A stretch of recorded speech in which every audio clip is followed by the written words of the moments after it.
Hey everybody, it's Melissa from Living a Creative Life, and it's really exciting seeing all the people logging in from all over the place, from Taos, New Mexico, and Victoria, and Philadelphia, and London, and I'm so glad you're here.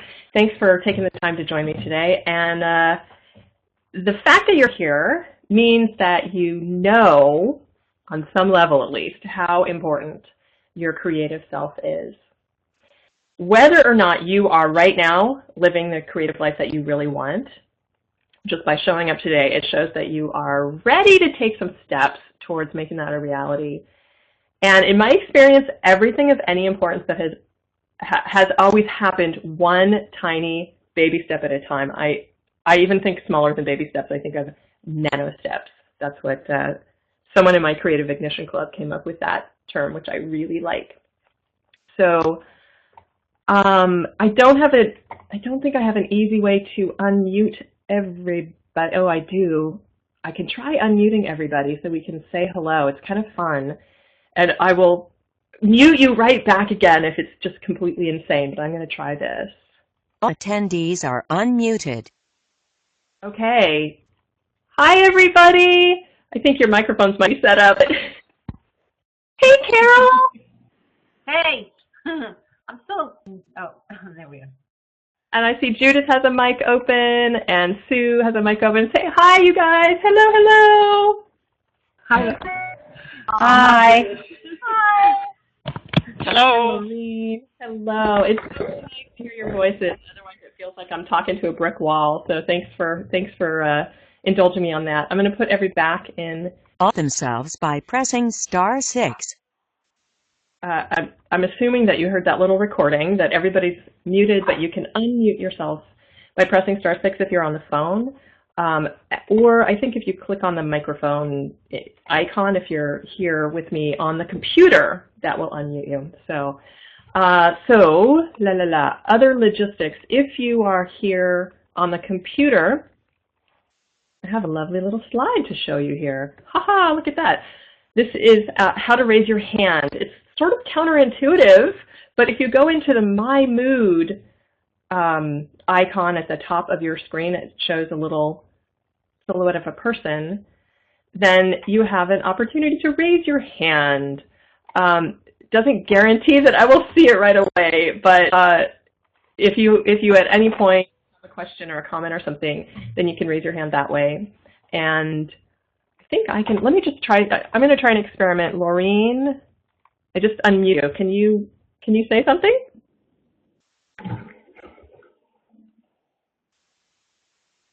Melissa, I'm in the world's loudest environment. Can you hear me? I can hear you. That's all I needed, and that was really unfair of me to do that to you. I'm going to mute everybody else, make sure that, just so that we don't get any weird background noises. So that's how you raise your hand, and then you can click on the mic to unmute yourself.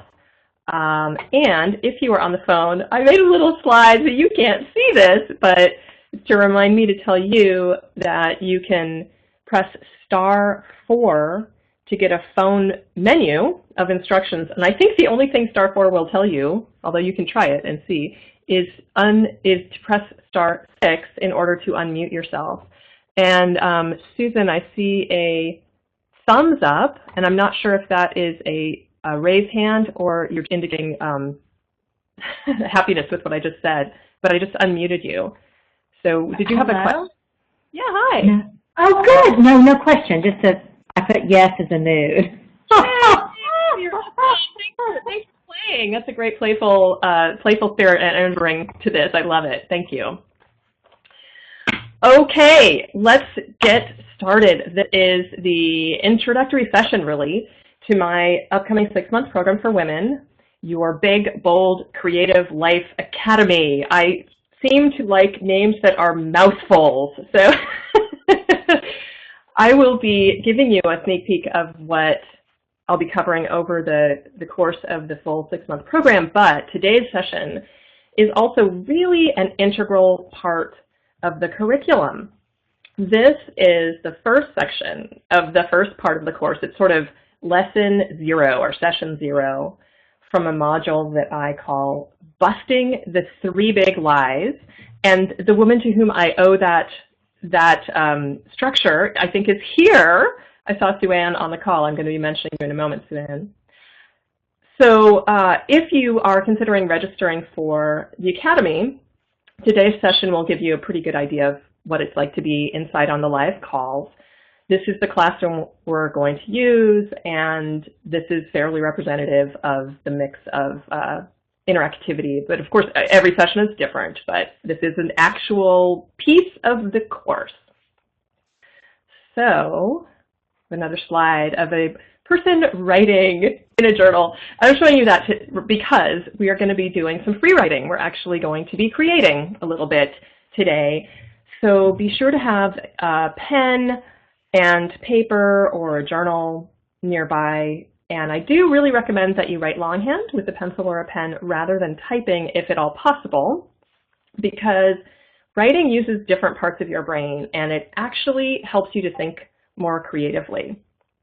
And it also helps to detach you from being in this sort of task-oriented work mode, and it slows you down also. And I personally think it leads to a much richer experience. So unless for some reason you're unable to, then in which case, of course, by all means, use a typewriter, I mean the keyboard, who uses typewriters anymore? Use a computer keyboard or whatever. Otherwise, I really encourage you to write longhand. Okay, so here is what is going to happen for the rest of this workshop. I am going to briefly explain this 3 big lies concept and what these big lies are that get between you and a big, bold, creative life. And some of you have just been at live interviews with me where I talked about this concept before, so it'll be a little bit of a repeat for you. And I'm going to give you a quick overview later on how I address these lies in the Academy. But in this session today, we are going to dive right in and start really teasing apart one of those big lies. We are going to look at some of the common false beliefs about creativity, which I call self-installed glass ceilings. And I'm going to walk you through a guided visualization to help you start to shatter the self-installed glass ceilings between you and a really big, bold, creative life. And I'm also going to give you an overview of all the modules in your Big, Bold, Creative Life Academy so you can get a sense of the full scope of the program to determine if it's a good fit for you, and I'll answer any questions that you have. And throughout, there is going to be space for questions and comments and interactivity about the material as we go along. And I am also going to be doing a little quiz, pop quiz. It's not like at school, it's not something you're getting graded for, but you are going to want to pay attention to this because one person who answers, actually 2 people who answer this quiz are going to win a one-on-one half-hour coaching or consulting session with me. So just a little fun goodie to keep you guys engaged. And here is how the quiz is going to work. Let's see, do I have on the slide? I do, look at that, quiz. A few different times during the session, I am going to announce that it's time for a quiz question. I'm going to be very clear about it. You won't have to wonder. And I will give you the question. And really, the answers are not something that you can get wrong, so don't worry about that. There's no stress involved. All you have to do is type down your answers into the body of an email and write them wherever you want. And then at the end of the session, email all of your answers to me at melissa@livingacreativelife.com. So for those of you on the phone, that's melissa@livingacreativelife.com. If you're here live, those of you who are here live, you have two chances to win, because I am going to randomly pick 2 winners, one from all the responses I get before, let's call it 6 p.m. Pacific time tonight, so a half an hour after the official end of this 90-minute workshop. So essentially you have to be live on the call in order to enter that way. And then I will draw again another entry randomly from all of the emails that I receive by Friday at noon. So that gives both the live attendees and those who are listening to the recording a chance to win. And all of you who are here live, you have 2 chances, woohoo! So again, I'm going to make sure to announce when it's time for another quiz question, and all you have to do is collect all of the answers into one email and then send it to me at melissa@livingacreativelife.com. And if you're on the call, make sure to email your answers to me by 6 o'clock Pacific time today. That's 9 o'clock Eastern time. So any questions about that? And I see a whole bunch more people have joined us. Hello, hello, hello, everybody. If you have a question, so there's a little bit of a technical issue where I am not, those of you who have long names and locations, I don't know if I'm able to see your hand raising. Georgia Papadakis, I'm not sure if I'm pronouncing your name correctly. Can you do me a favor and try raising your hand if you haven't already? And I want to see if I can see it. I'm afraid that I might not be able to see everybody's hand raising. So what that means is if you have raised your hand, Georgia, I cannot see it. So the system is not allowing me. This is a bit of a problem. Oh, Georgia, great question. So I showed a slide earlier. I'm not sure if you're on the phone or on the computer, but to raise your hand, go into the My Mood icon at the top of the screen and roll over it with your mouse. Oh, good, and I can see your hand, just barely. Thank you for helping me with that experiment. And now you can, yay! And now you can lower your hand if you don't mind and just go back to, I think if you set it at I'm fine, or just maybe click on raise hand again, it will take it down. We're all learning here. Learning curve, technology. Oh, and you did it. Beautiful. Oh, thank you, thank you. I really appreciate your help with the technology. Okay, so let me just scroll down and see if there are any other questions. Cool. Okay, so on to the 3 big lies. Part 1 of your Big Bold Creative Life Academy is called Getting to Know Your Big Bold Creative Life, Busting the 3 Big Lies. And there are 3 sessions in this module, each of which is devoted to one of the 3 big lies. So what are these big lies? And again, some of you have heard me talk about this before.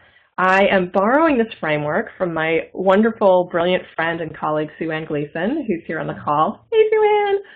Who's an amazing coach, nourishment counselor, culinary nutritionist, writer, and speaker, and marketing strategist also. And when she interviewed me last year for her Well-Nourished Woman Inner Circle program, we were talking and realized that when she asks the women that she works with around food and loving their bodies and loving food, when she asks them where creativity fits in their lives and why it doesn't have a bigger place, their reasons invariably fall into one of 3 categories. And these are the same 3 false beliefs that keep popping up over and over and over when I ask people what gets in between them and their creative desires. So Sue-Ann has this lovely framework that I'm borrowing. She's called these 3 lies no time. I think we can all relate to that one. No talent. That's a little gremlin there. Little nasty, mean, critical voice inside your head telling you that you don't have any talent.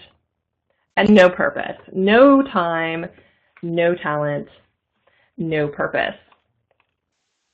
So the gremlin, no talent little guy there comes out as things like, I'm not good enough, or I'm a fraud, or I'm too old to start doing this. You have to be really young and it's too late for me, or who do you think you are to even try to contemplate this? Any kind of nasty, critical, self-judging voice inside your head, I call those gremlins. That's why I have that little monster there. And then the third belief, the no purpose belief, is the lie is any thought or belief that leaves you feeling like, what's the point? Such as, I'm too old. You can see there's some overlap between the no purpose and no talent. I'm too old. I'm not good at this thing. I'll never master it. I'll never earn a living at it. It's frivolous. It's self-indulgent. It's not important. Or nobody but me is ever going to see what I create. So what's the point? And it can also come out as, I don't even know what I want to create. I don't have a passion. I don't have a calling. And often an accompanying belief or fear that maybe you'll never know what you want. Maybe you'll never have a passion or a calling. So each of these three beliefs, no time, no talent, no purpose, is actually a lie. But they're really powerful and deeply rooted beliefs, and they affect a lot of us. And they keep us from following our creative desires and feeding our creative hungers.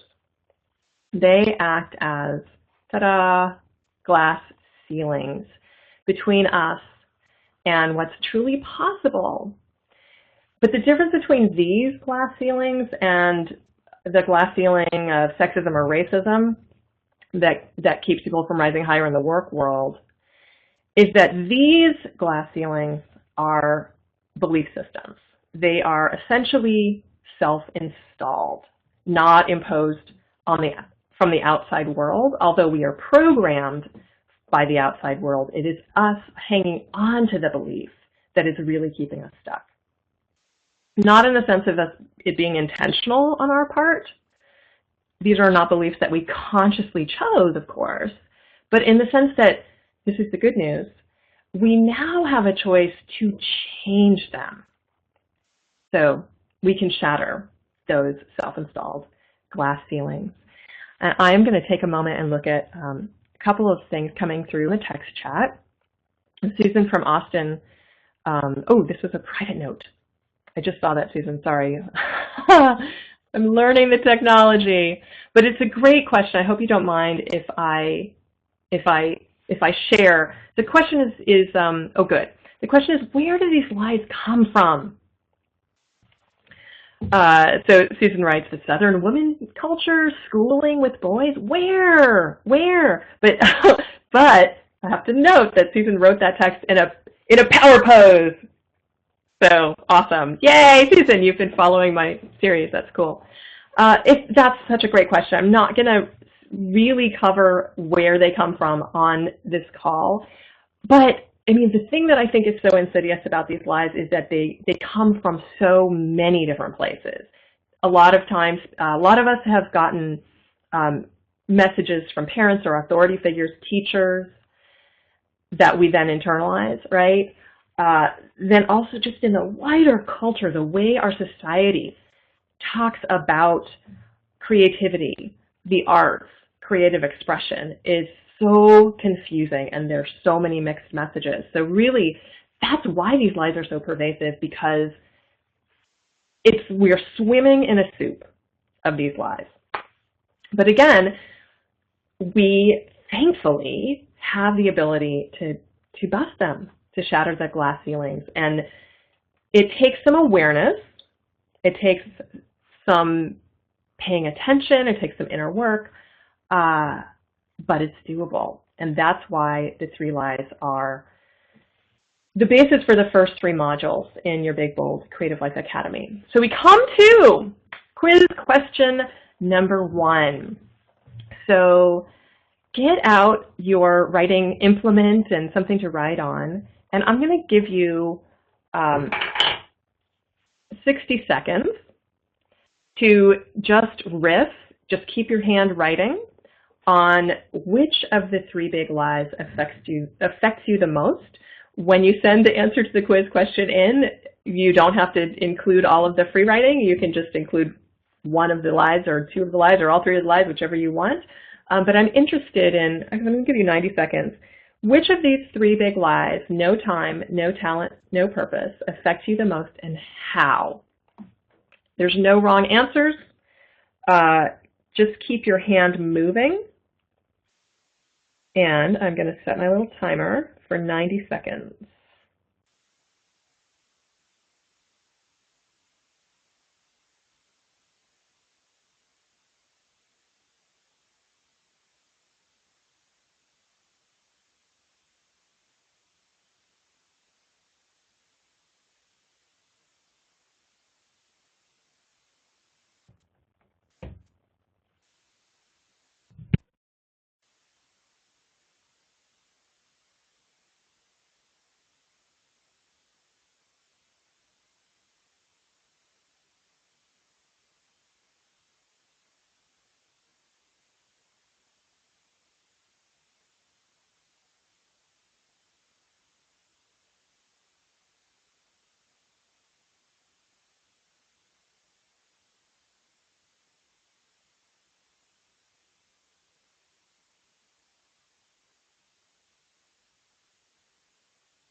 That's my timer. I have it set to crickets.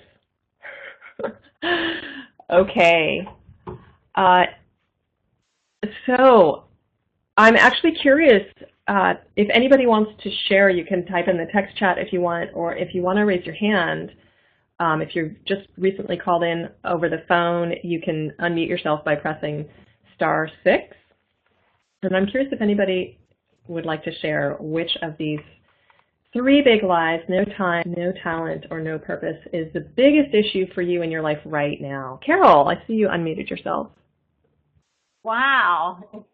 Sneaky, Melissa. Okay, I said that it's the no time one because it's the one I am most likely to get tripped up by. I don't, for the most part, believe the other 2, although I think subtly they actually do affect me, and it's the time one that allows the other 2 to sneak by.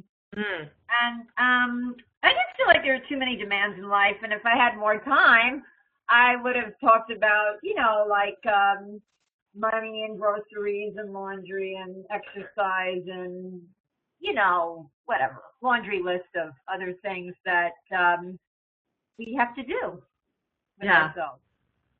Totally hear you, and I love, Carol, how you see the connection between how the no time allows the other ones to sneak in. That's really great insight. Thank you. Thank you. And let's see, I've got a couple of text chat comments.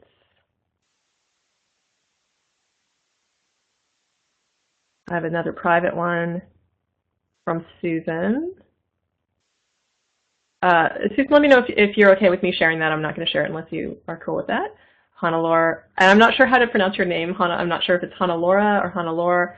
No time is a big one for you. Dina writes, most affected by no time. Every day I struggle with a clock and trying to manage my time.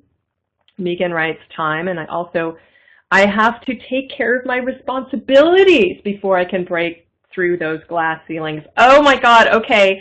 If you have any resonance with that, I have to take care of my responsibilities before I can break through my glass ceilings, before I do anything fun or fulfilling or just for me. Raise your hand if that has any resonance with you. And that you can raise your hand again by going into the My Mood icon. Oh yeah, look at all those hands going up. Woohoo! You definitely struck a chord with that, Megan.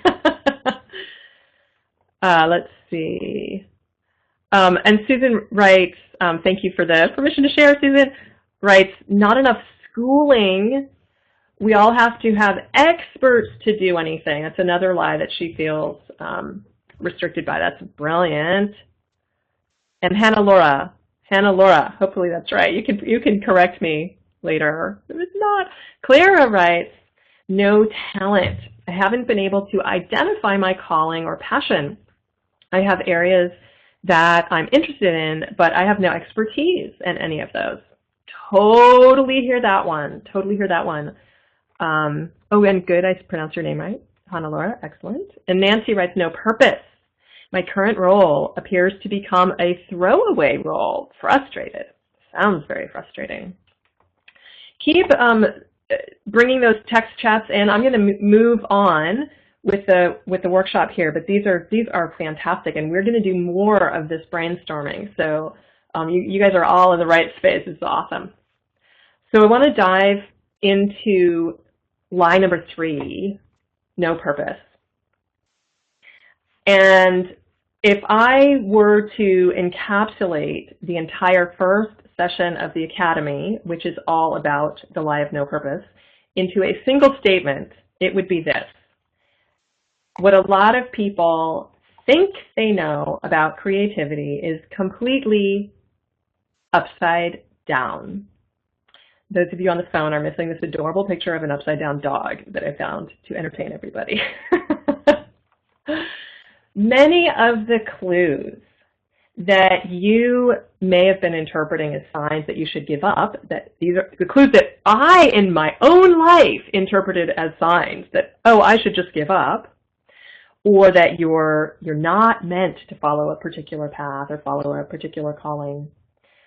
Many of these signs are actually telling you the opposite, you have just been interpreting them wrong. Despite what you have been led to believe, you were born to create. You were born to live a big, bold, creative life. And this is so not what we've been trained, right? Now, I want to dive a little bit into that notion of a big, bold, creative life, because that is going to mean something different to everybody, which is really important to notice. The central core truth about what defines a big, bold, creative life is that it is authentic, to you. So what feels big, bold, and creative to me might feel really boring to you, right? We're different people. This is really, really important because what we're talking about here really is life design. We're talking about designing your own ideal life. And if you're going to do that, you really need to know what an ideal life is for you. And that might be really different from what you see on television or what your mom thinks is the ideal life for you. As Stephen Covey, who wrote the 7 Habits of Highly Effective People, put it, he talks about this metaphor of climbing the ladder of success, only to find that it is leaning up against the wrong wall. We don't want to do that. So I see some hands that are still up. I'm going to get to you in just a moment. Let me just wrap up this little section. Just to say that your big, bold, creative life might, for example, maybe it includes TV appearances. You want to be on Oprah, and you want to rub elbows with the Hollywood stars. For you, that might be your true, authentic expression of your core vision. Whereas to somebody else, that could really be like their version of hell, right? Maybe to that other person, living a big, bold, creative life means living in a cabin in the woods and growing their own food and writing novels under a pseudonym. And, you know, a completely different vision, right? And they're both totally beautiful and totally valid. And for somebody else, a big, bold, creative life might include teaching. It certainly does for me. I love to teach. For somebody else, maybe it includes traveling the world. Maybe it includes living in a sailboat. Your big, bold, creative life is completely yours, and it gets to change. And in fact, it has to, because as we all know, the only constant is change.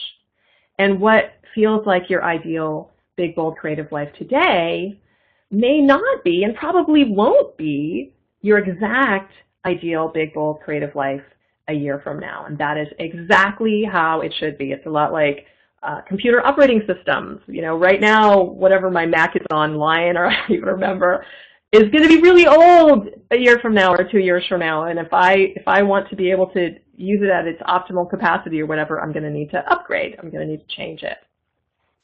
So we're about to do another free write, but I want to, I have Megan and Sue-Ann both have raised hands. So Megan, I'm going to try unmuting you. I don't know if you can speak.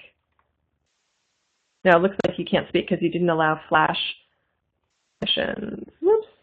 Oh, there we go. Okay. Hey, Megan. Hi. Actually, I had just raised my hand about the whole responsibilities thing. Sorry about that. I didn't know. Is there a way for me to take it down? Oh, I think go back into My Mood and click on Raise Hand again. You're helping me learn how to use this, because I don't think I can click on your hand to take it down. Oh, okay. Somebody said to click the I'm fine instead. Oh, thank you, Georgia. You guys are the awesomest. Hannah Laura, okay, I just have to say, I just saw Hannah Laura wrote in the text chat, very cute dog. My giant Great Dane does this. Hannah Laura, I want to see pictures of that. Okay, and then, oh my goodness, lots of thumbs ups, and looks like Judith has a question. Judith, do you have a question? No, I didn't know how to turn it off either. Oh, okay. No worries. You can click on the I'm fine icon. It's not the most intuitive of hand raisers. that I've seen. Okay, so let's move on to the next quiz question, and this is also a writing prompt. So grab your pen, and I'm going to give you another 60 seconds or so to write down first thoughts. What does it mean to you to live a big, bold, creative life? Whoops. What does it mean to you to live a big, bold, creative life in your heart of hearts?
Okay, there go my little crickets.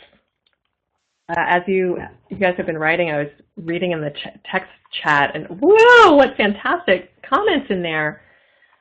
So I want to. What did you write? Who wants to share? I would love to hear, and you can type it in the text chat if you want. What are your big, bold, creative life dreams right now? What does it mean to you? Susan writes, love and give without fear, having not even one negative thought ever about myself or anyone. That would be freedom and opportunities galore. Oh, that's beautiful, Susan. I hope that's okay that I shared it. I just saw again that was said private. Oh, good. Lovely. Anybody else want to share? You can type it in the text chat or raise your hand. If you are on the phone, you can press *6 and just start talking, because I don't think I can see a hand raise for phone people.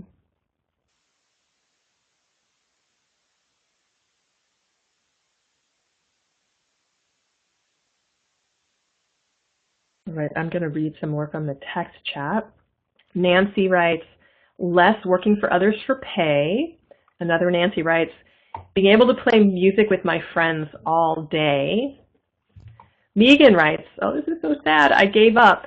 It's like all my dreams of doing so have been scoured out and left an empty pit. Oh, I so feel that, Megan. And Hannah-Laura writes, clawing my way out of pure survival mode. Oh, so been there. Georgia writes, making a living, making the kind of art I enjoy making, not what everyone tells me will sell.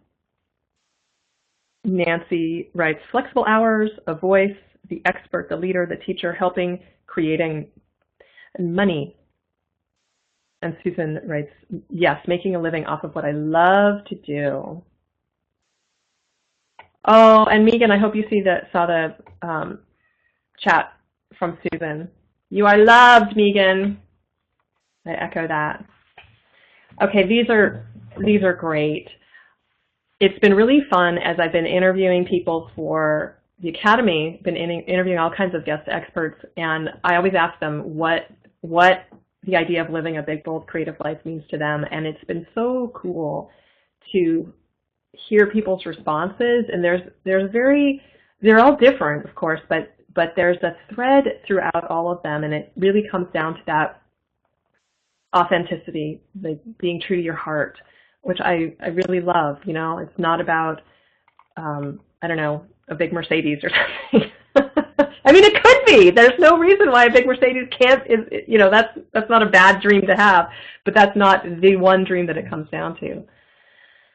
Okay, so the problem, of course, is that there are these barriers that get in the way between us and our big, bold, creative lives.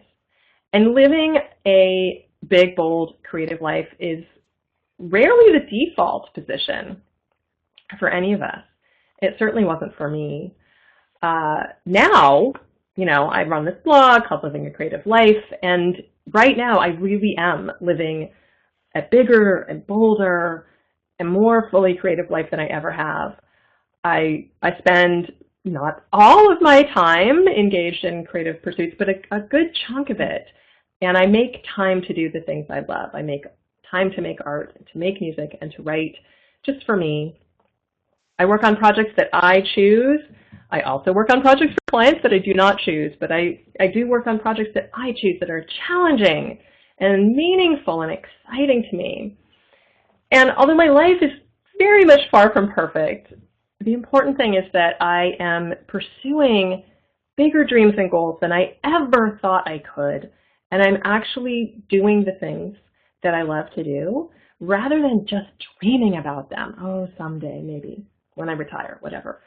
But the thing that's important here is that learning to do this has not come naturally to me.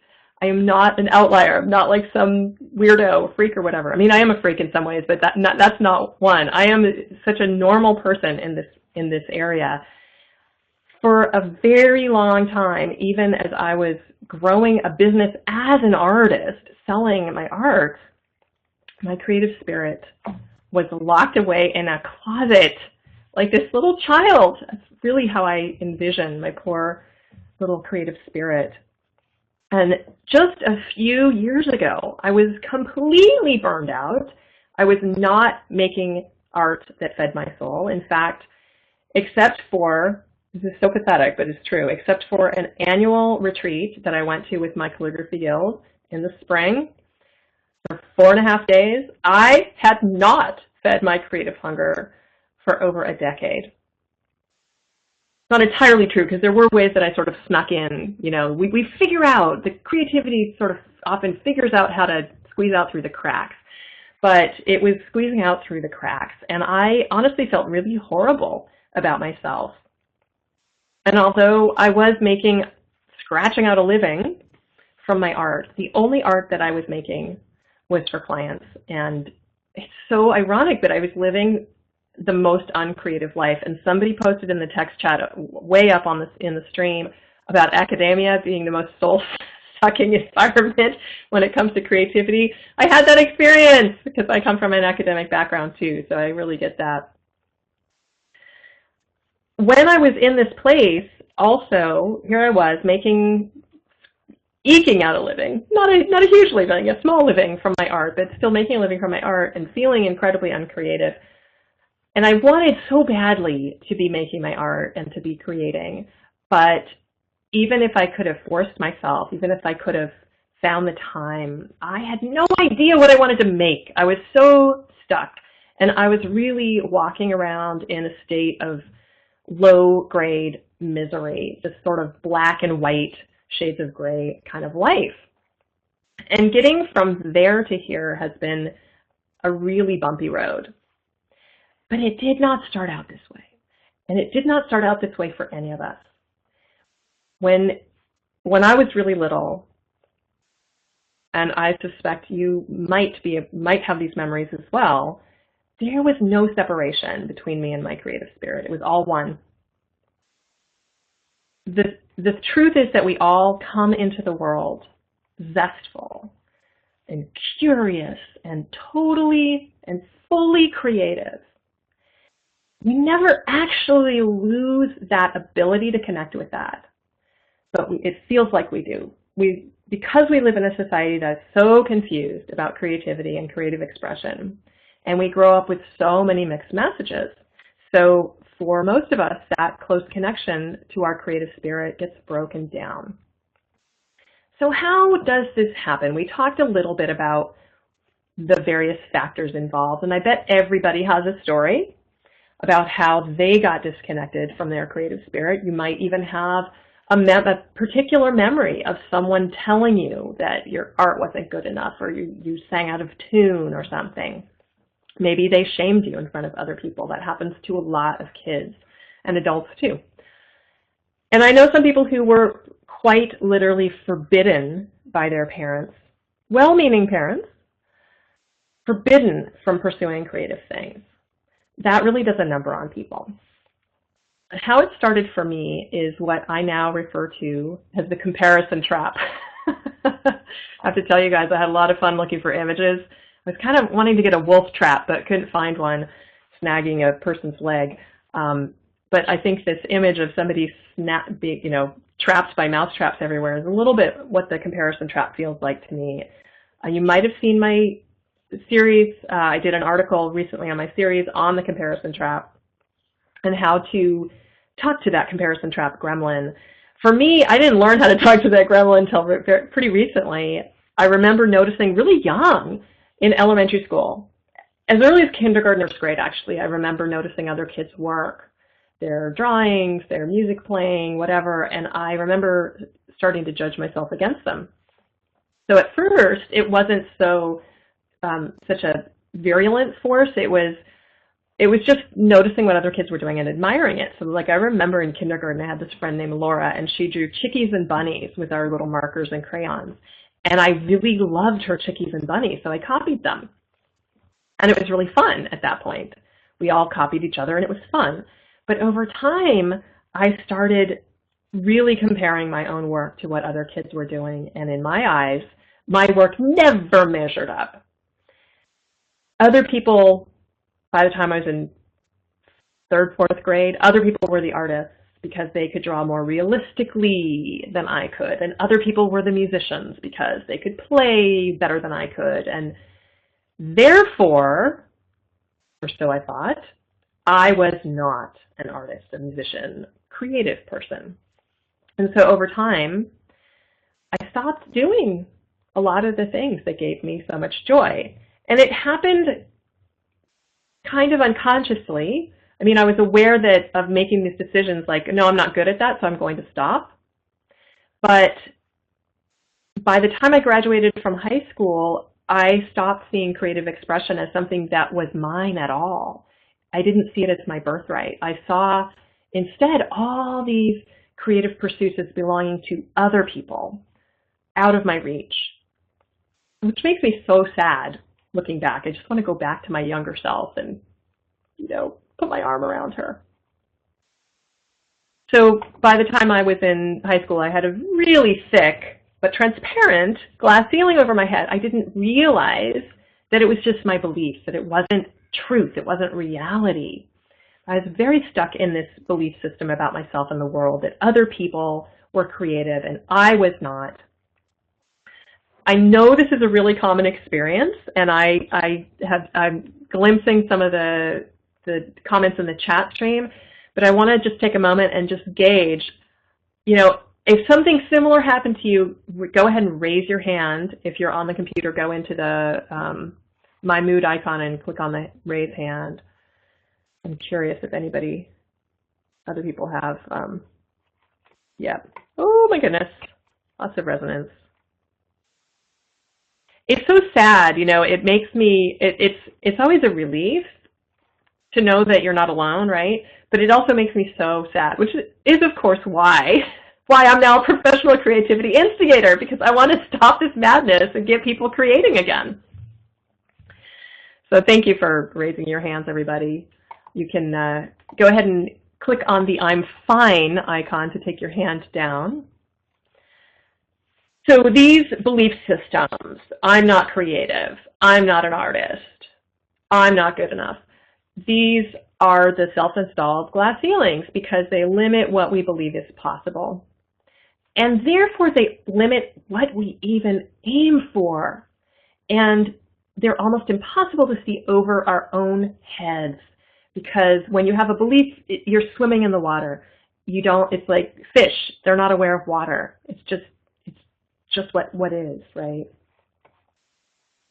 So here's an image of one of the most prevalent glass ceilings out there, this idea of the starving artist, that all artists are starving, that all artists have to be poor, that except for, maybe a very, very lucky few who prove the rule, right?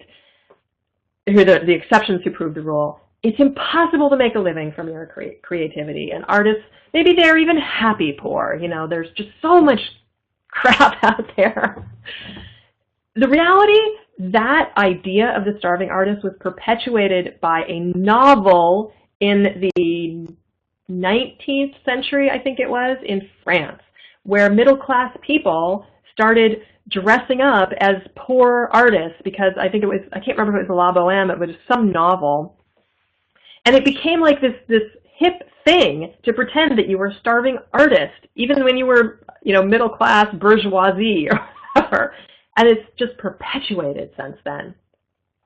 But the truth is that there are actually lots of artists and writers and other creatives who are not starving. Yeah, there are artists who are starving, and there's a lot who are not. And I've personally interviewed dozens for my online course and community, artempowers.me with Corey Huff. But that's not what we see in the culture, right?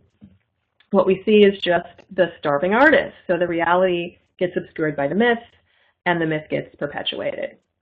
So, and Susan writes, La Boheme, freezing with breadcrumbs in Paris. Yes. So we come to another free write prompt. And I'm going to give you 90 seconds to, Nancy, hang on to that thought, because this is what this free write is all about. I want you to get out your writing tools and write down every single negative belief, every single negative mindset that has ever gotten in your way around creativity, art, writing, any of those things, or any of the negative beliefs or mindsets that you have seen in the culture, even if they haven't affected you personally. So the example is, all artists are starving. So get out your pen and just don't let your hands stop moving. Just write whatever pops into your head. I'm going to give you about 90 seconds, and then we'll come back and share. So I'm setting my timer.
Okay, my little crickets went off, but I had my microphone muted, so you didn't hear them.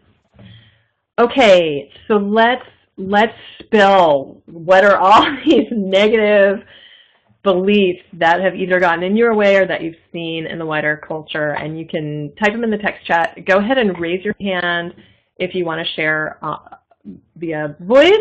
And if you're on the phone, you can press *6 to unmute yourself and start talking.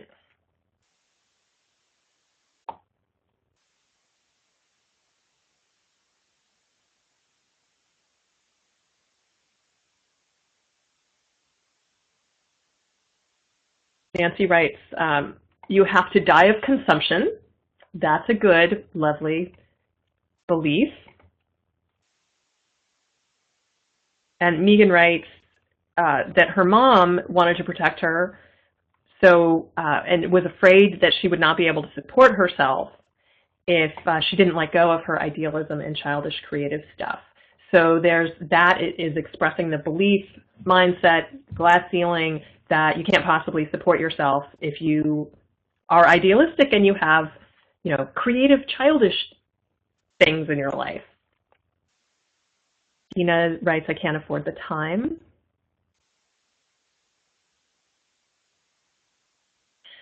Susan writes this about a negative mindset.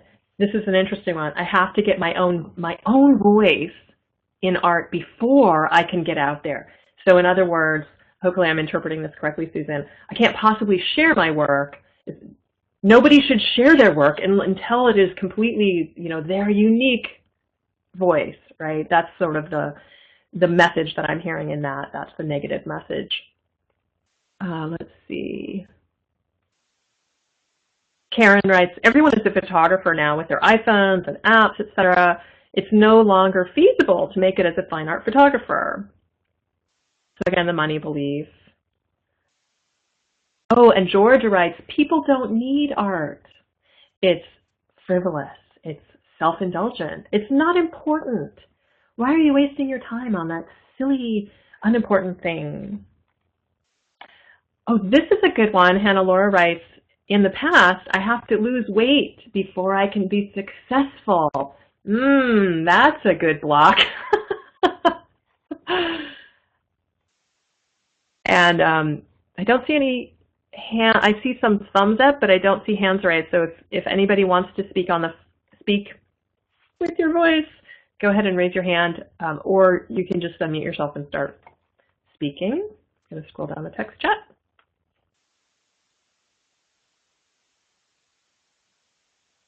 Amy writes, if you can't make great art, then why make art at all? So the belief or the mindset would be, if you can't make great art, there's no purpose in doing it, right? Carol writes, have a fallback occupation. Judith writes, nah, you are and never will be good enough with your art and writing.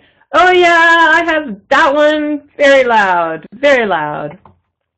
More on money, lots of money issues. You can't make a living. You need a real job. You need health insurance. You need to support yourself, et cetera, et cetera. Hannah Laura. Oh, Georgia, hello. Hi. Can you hear me? I can. Oh, awesome. One of the things that gets me a lot is people say you have to have a big personality to sell art. Ooh. And I'm shy.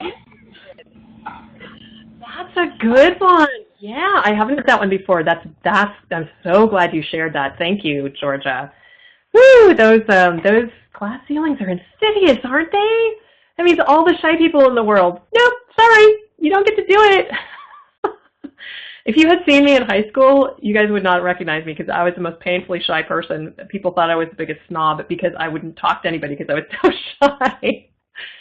Hannah Laura writes, there's plenty of time after you retire from your real job to do your painting. So the mindset would be, you don't get to do it now. You can't. It's not important enough, or you need to wait until you retire. Nancy writes, personal mindset. I don't know what I'm doing. Oh, and then in the culture, great drinkers, great writers drink heavily. That's a big one. And consumption, or TB, tuberculosis, was thought to be an artistic disease in the 19th century. So they really were like, artists are like going to get this disease. It's the disease of artists. Woo! Carol writes, art has to have a message. That was a big one in art grad school. Yeah, since I didn't go to art school, I missed out on getting that programmed in a heavy way, but it's still out there in the culture, right? That if it's just for fun, then it's worthless. Oh, Georgia writes, it's not work. It's not work. La, la, la, la, la. Ooh, Susan writes, I'm no Beethoven or Botticelli, etc., etc. There's that lovely comparison trap, Gremlin. That's probably my most virulent, vicious gremlin in my life, by the way. Oh my goodness! Oh my goodness! There's so many things in the chat stream.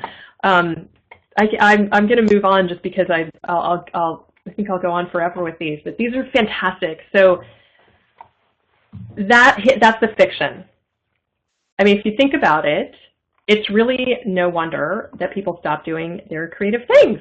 I mean, if being an artist or being a creative person means you're going to be poor, a lunatic, right? You're going to like cut off your ear or something.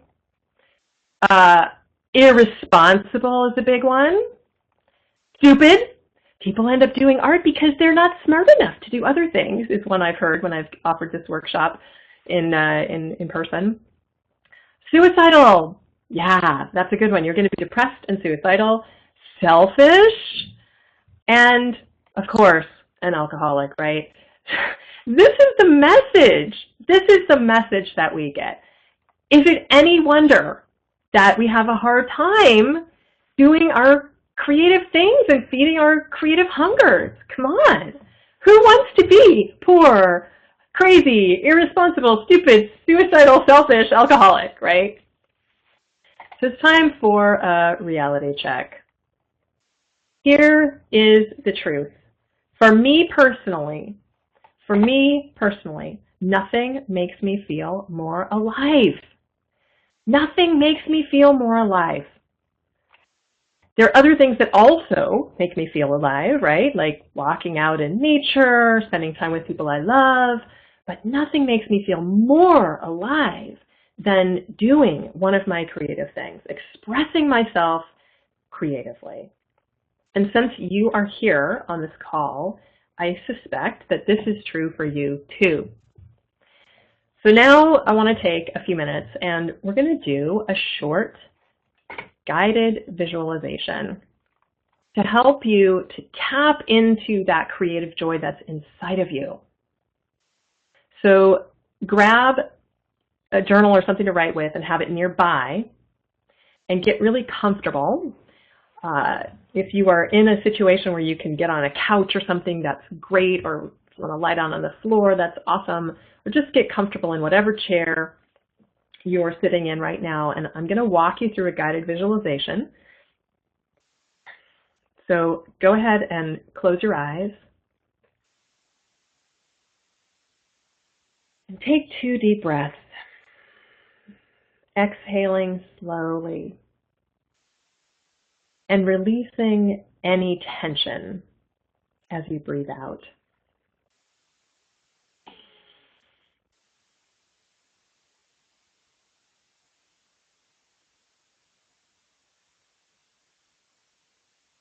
And now, in your mind's eye, visualize a movie screen in front of you.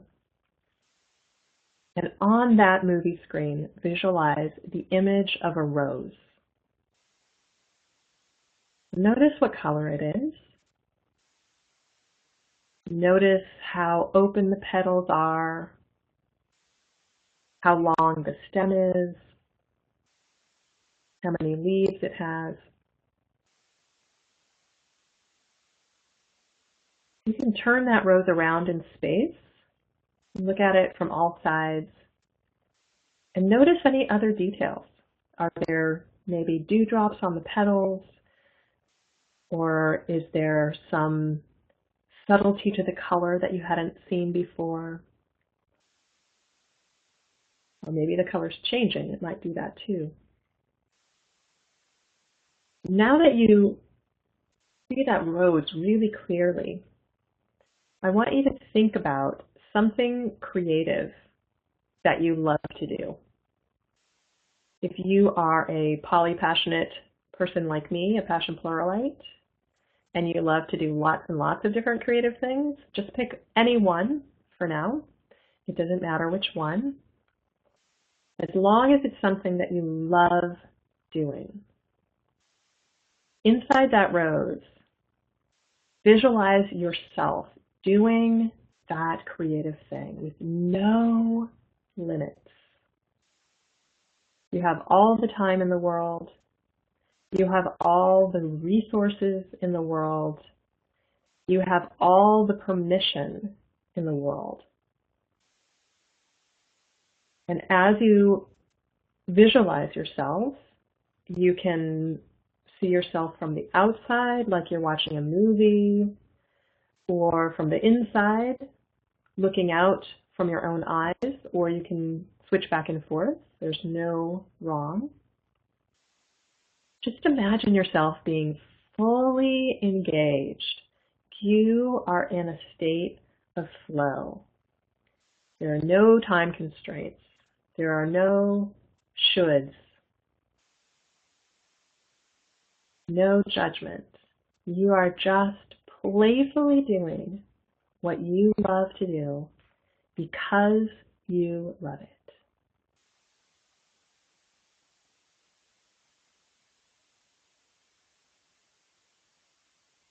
Allow yourself to be fully immersed in the doing. And just watch and notice for a few moments, breathing normally.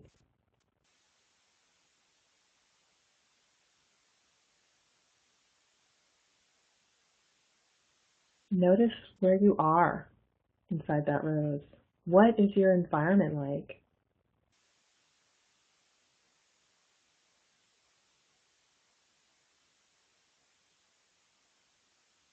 And start to pay attention to what it feels like in your body as you are fully engaged in doing your creative thing. Notice your face. What is the expression that you're wearing? What is the sensation in your cheeks, in your mouth, your forehead, your eyebrows?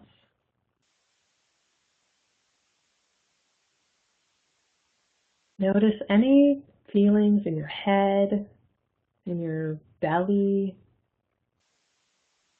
your shoulders, all the way down to the tips of your toes. Allow yourself to observe the creating you with curiosity and interest as you delve even deeper into your creative flow.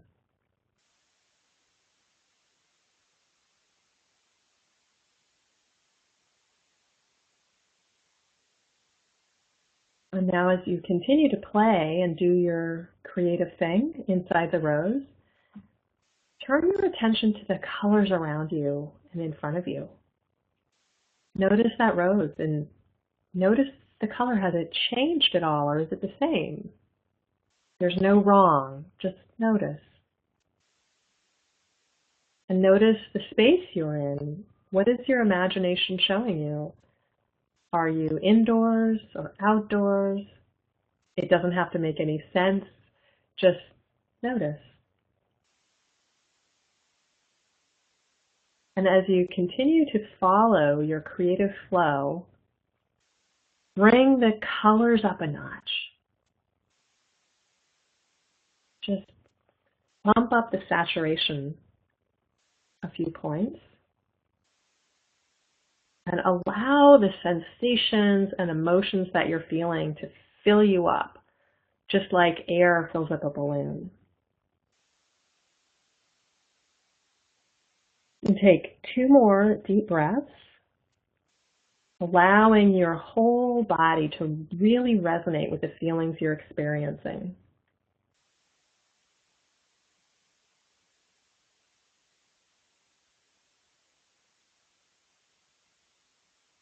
And now, while the images and the sensations are still really vivid, I'm going to ask you to very gently open your eyes, pick up your pen, and write down whatever you just noticed.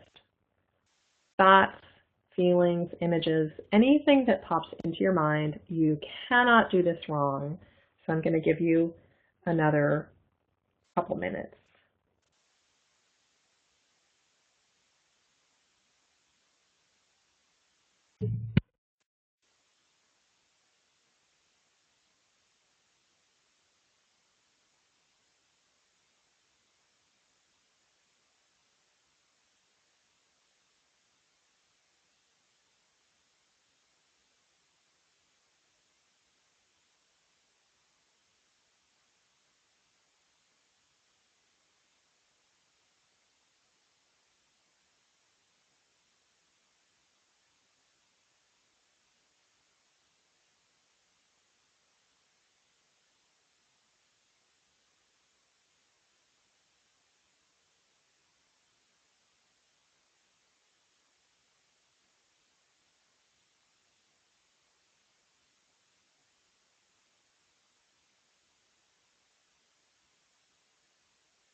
All right, start to wrap that up.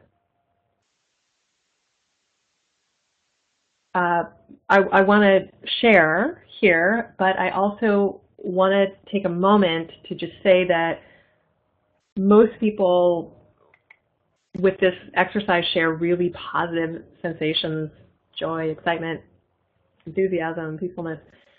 But sometimes people get stuck on a negative feeling or a thought. They might report that I didn't like what I was creating, or I felt stressed about money, or I felt guilty for playing instead of working or taking care of the kids or something like that.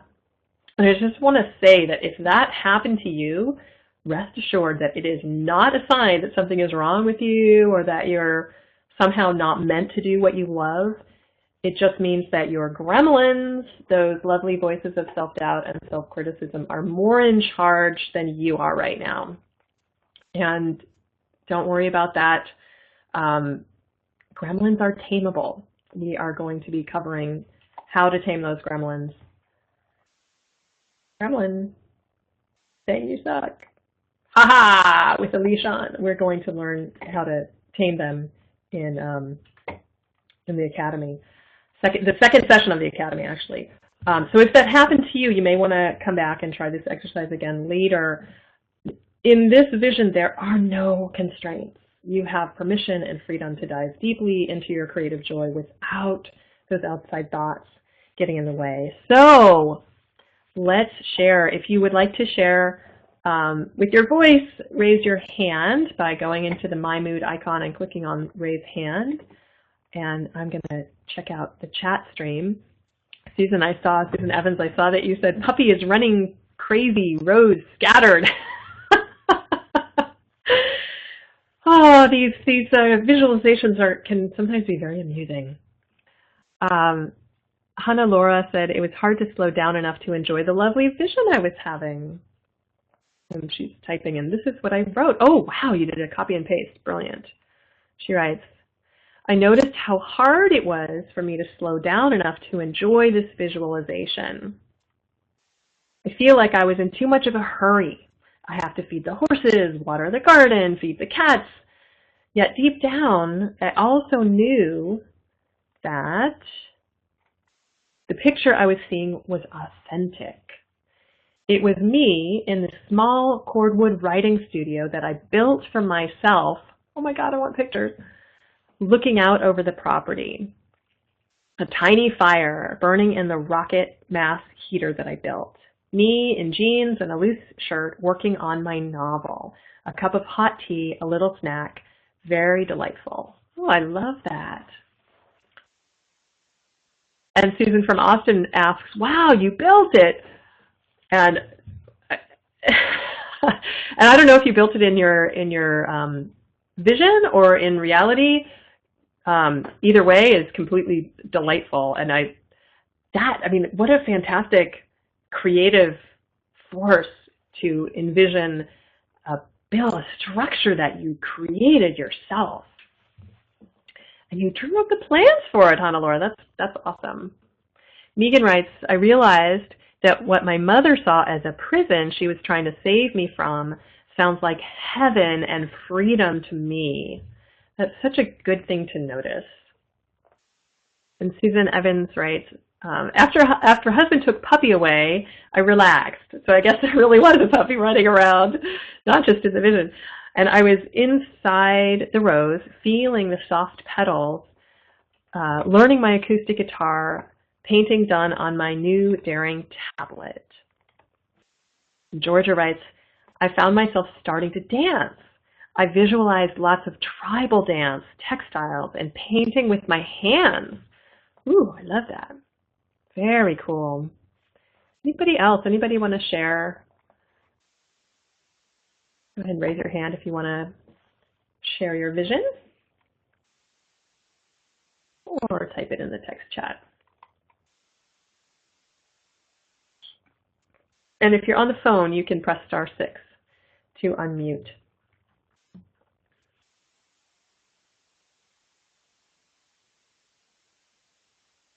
So I want to do a little reality check redux. The truth is that you were born with a unique set of gifts and facilities and constantly evolving interests and desires. And the purpose of your life is to use those gifts and facilities to develop them and see where they lead, and to follow those interests and desires where they are calling you to go. Whatever your personal creative drive, whether it's to make art, make music, create a business, spark a movement, write a novel, this is what you must do. Despite the messages that you might have gotten to the contrary, your creativity, your art, your expression, whatever form it takes, it's important and it is powerful. I want to give you a very brief story, share a story that's an example of the power of creative expression. A couple of years ago, I got a phone call from a client, somebody who was interested in commissioning me to do a piece, who had just lost his wife suddenly to a brain aneurysm. Very tragic. And he wanted me to do a memorial piece for her. He called it a poster, but it's really a fine art broadside. And I was a little bit resistant to doing it was a rush project, but he wanted to meet with me and tell me his story, and he had plenty of money to pay me quite well for my time. So I met with him for lunch, and he told me the story of how he and his wife had met and how she had died. And he said to me, this is the last thing I can do for my wife. So I took the job, and I created this piece for him, and it was quite a rush. And he came to pick it up at my house, and he walked in the door, and I had it set up on an easel sitting on the dining room table, kind of you walk into my living room, and there's the dining room table right there. And he stopped, and he started crying. He said to me, I will look at this every day for the rest of my life. But the thing that really, really touched me was that what he said next, which was, you've made an old man very happy. This is a guy who had just lost his wife. I couldn't imagine that he could be happy in that moment. But those were his words. You've made an old man very happy. So let me ask you that. You would consider that a worthwhile thing, I would imagine. It made a really big difference in this man's life, something that I created. And I'm not sharing this to toot my own horn or something. My point is to encourage you to get to that creative thing that's calling to you, because you have no idea whose life your work is going to touch. You have no idea what kind of difference it might make to them. But you do know one person. You do know one person that it will make happy. You. There's this saying in the Talmud that I really love. If you save a single human soul, it is as if you had saved an entire world. And that happens to be quiz question number 3 also. If you save a single human soul, it is as if you had saved an entire world. And now, I always like to say that I think the rabbis who came up with this statement, they were probably, I'm guessing, talking about the physical saving of lives, the difference between life and death. But if you save one life from low-grade misery, and that includes saving your own life, it is as if you had saved the entire world. Saving your own life is the same in the eyes of the very wise rabbis who wrote the Talmud. Saving your own life is the same as saving the world. So this is quiz question number 3, and all you have to do is just write. You can change. It doesn't even have to be worded the same way. I think when I first came across this statement, it was something like, a man who saves one human life, it is to be considered as if he had saved the entire world, or something like that. So rephrase it however you want. All that's required for if you're doing the quiz is to type in your version of this saying. That's question number 3. If you save a single human soul, it is as if you had saved the entire world. So let me go through lots of text comments. And if anybody has comments, questions, thoughts, insights, feel free to raise your hand. Or if you're on the phone, you can press *6. Here. Oh, Hannah Laura writes, I hope you're going to show us the piece. I will direct you to. I don't have it on hand, but I do have the piece in a blog post on my blog, and I will be happy to forward it to you. If I don't remember, please somebody just send me an email, and I will send it out to everybody. And Sue Ann writes, I love this story. What a testimonial to the power of art. Yes, that is the thing.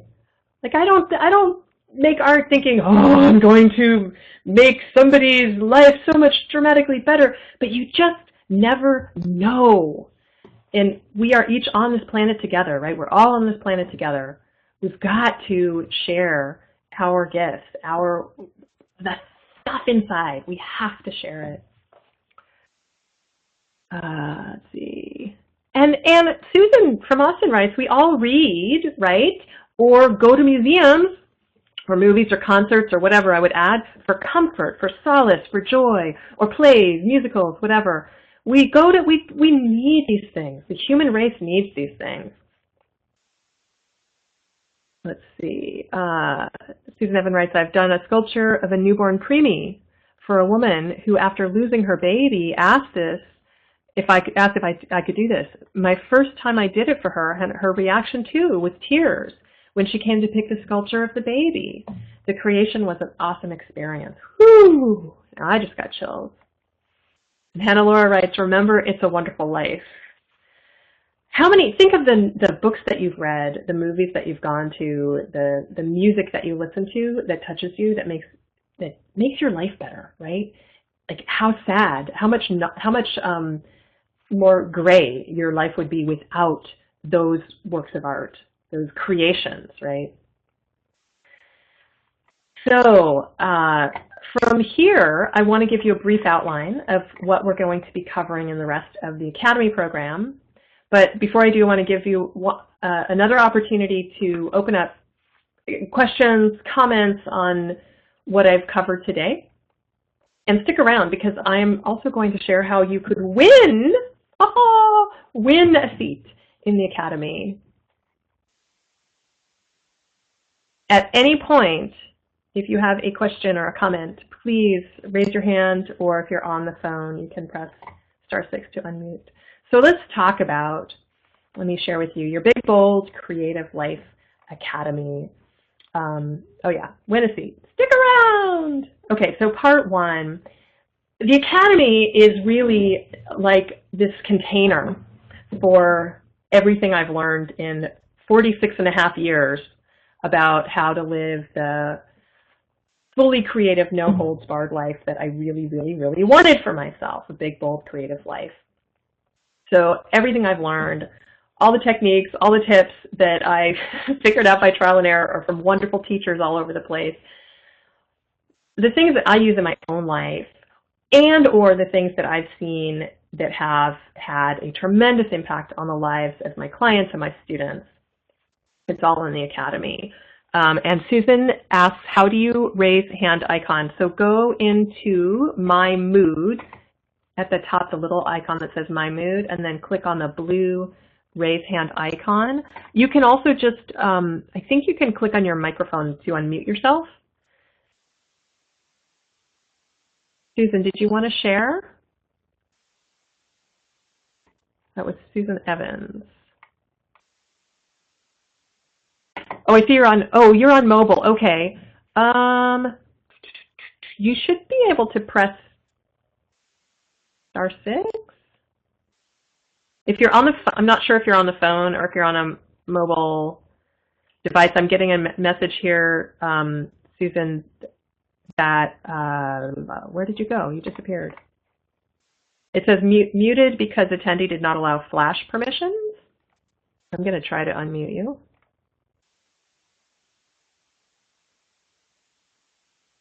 Oh, it says, okay, sorry about this, Susan. It says mobile attendees must dial in via telephone to speak. I apologize for that. I wasn't aware of that. I'm sorry. So feel free to dial in on a phone if you would like. Otherwise, please feel free to use the text chat. All right, sorry about that. Whoops, little diversion there. Okay, so part one, I talked about busting the 3 big lies. So in next week's session, we're start the week from today. I'm so excited. The first session is called Born to Create. Answering the call of your big, bold, creative life. And we are going to look at, hold on, I'm moving some windows around on my screen here.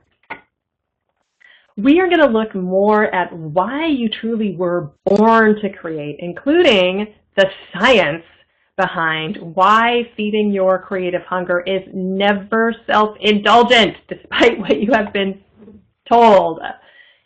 We are looking at science, people, and we're going to talk about why you might have been taught about, why what you might have been taught about creative expression is completely upside down. I'm going to shine a light on some common false beliefs about passions or callings, which is another kind of word for the same thing. We're also going to talk about finding your passion. If you are, I know some people typed in the text chat that they don't know what their calling is, they don't know what their passion is, they don't feel like they have one yet. We're going to talk about how to find your passion if you don't have one, and how to recognize a calling, including some really counterintuitive things about callings. And we're going to also look at false beliefs about creative blocks and the single most important thing to know about blocks and the single most important thing to do, which is really just a simple shift in your approach that will eliminate blocks from your life forever. So that's Module 1. Module 2 is Gremlin Training Lab, Taming the Inner Voices of Self-Doubt and Self-Criticism.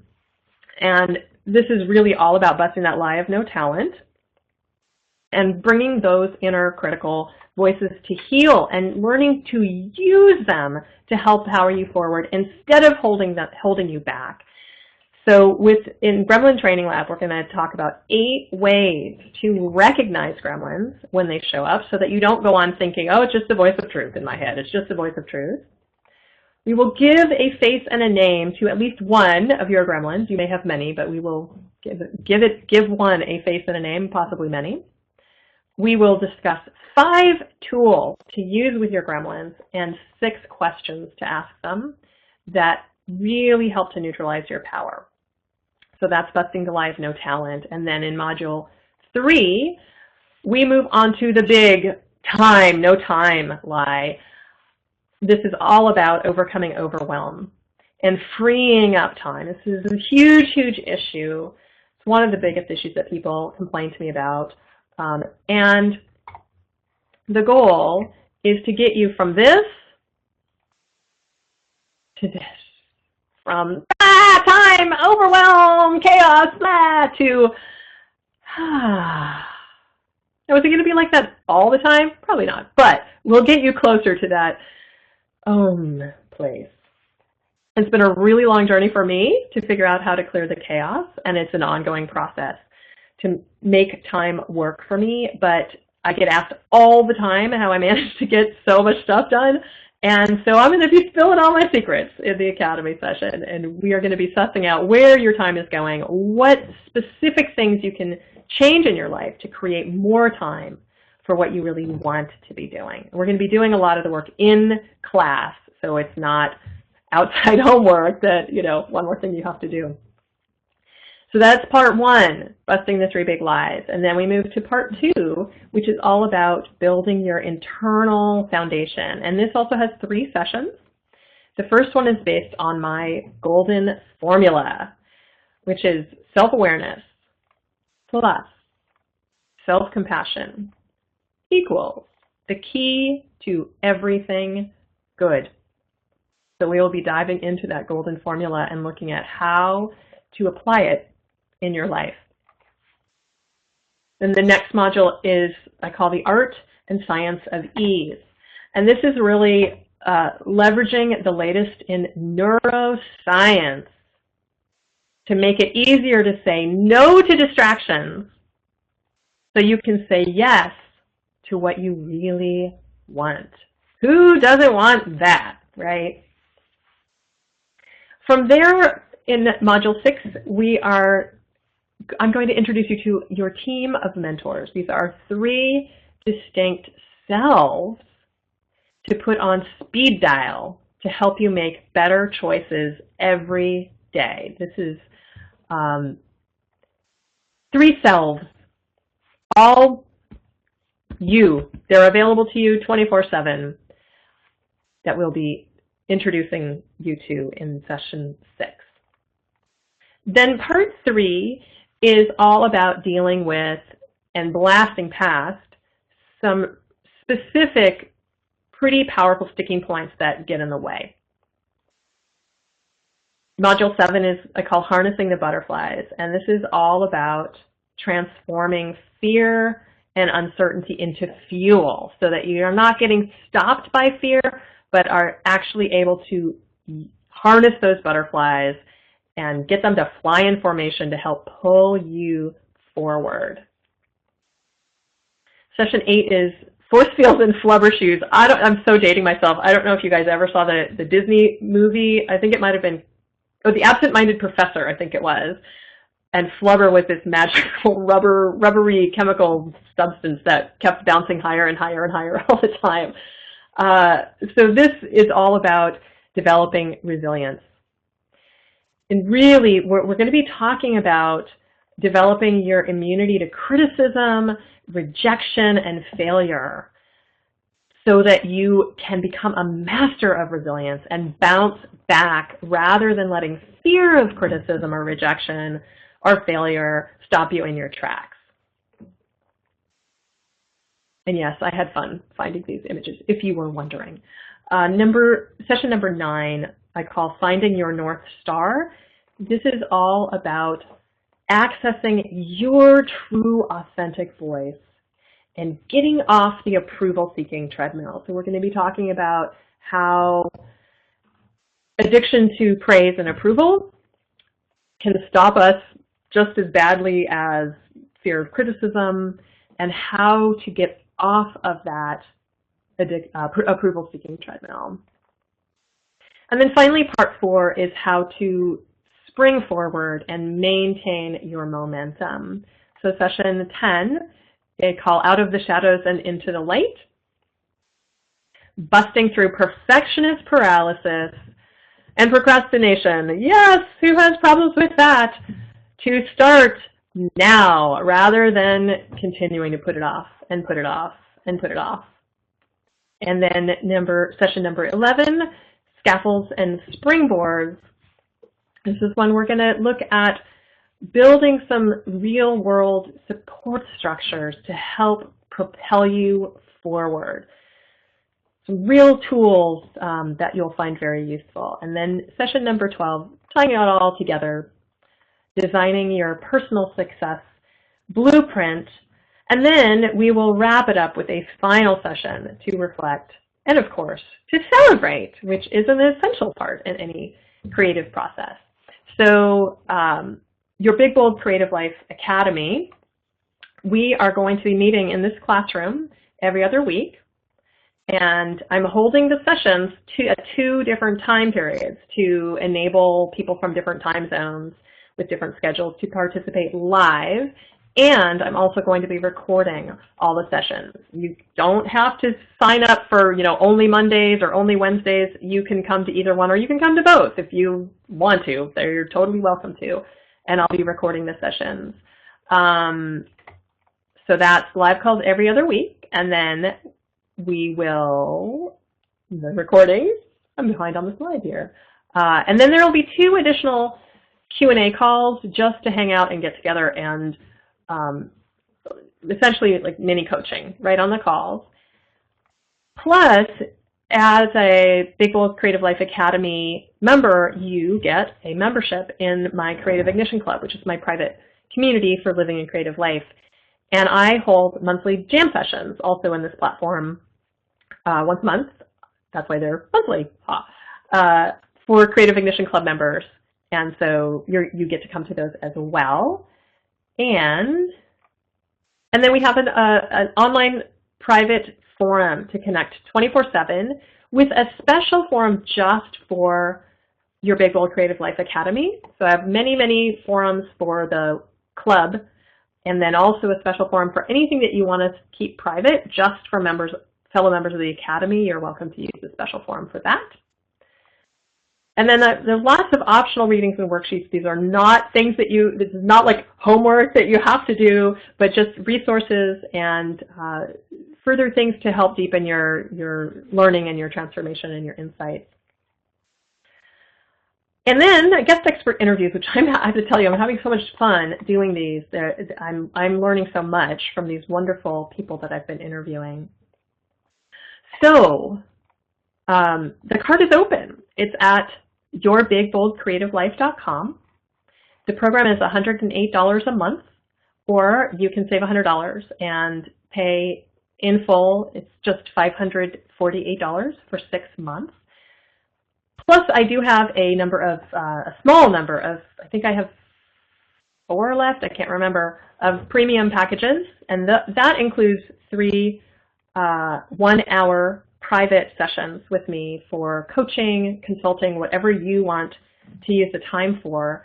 And you can schedule those anytime during the 6 months of the program.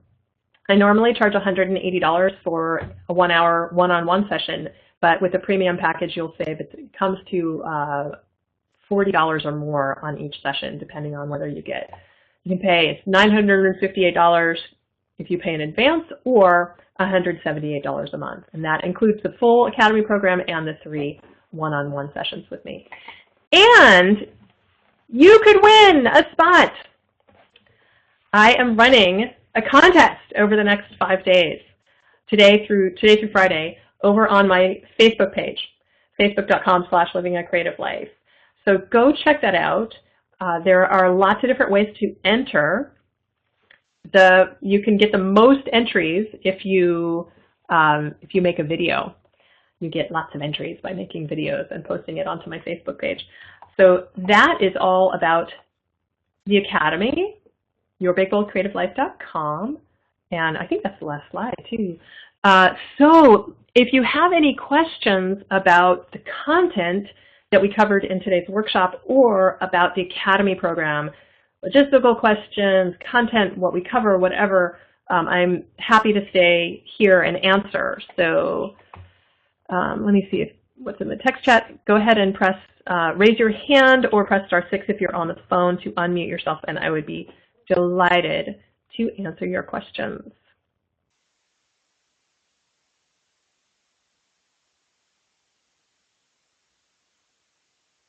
Megan writes, love flubber. Susan from Austin writes, love neuroscience. Me too. We are still so in the dark ages with psychology. Yeah, I have some really, really great research to share with you guys that I'm very, very excited about. Susan also writes, love the video you sent the other day about backing up and charging ahead. Awesome. I think I know which video you're talking about, Susan. That was really cool. If that's the one with the wolf, every time I watch that, it makes me cry. I just love that video. I have to say, I'm not super keen on the whole like sexist catfighting image of the woman being jealous of the other woman talking to her guy and stuff, but it's okay. The whole overall message of that video just brings tears to my eyes every time I watch it. Any questions? Carol, Sue, and Susan all have thumbs up, which I'm assuming are not questions, but are just thumbs up signs. But if you have a question, go ahead and unmute yourself. Nancy writes, excellent presentation. Great technology, well done. Thank you. So I can't tell if these thumbs ups are hands, raise hands. Susan from Austin, I'm going to try unmuting you. Was that a raise hand, Susan?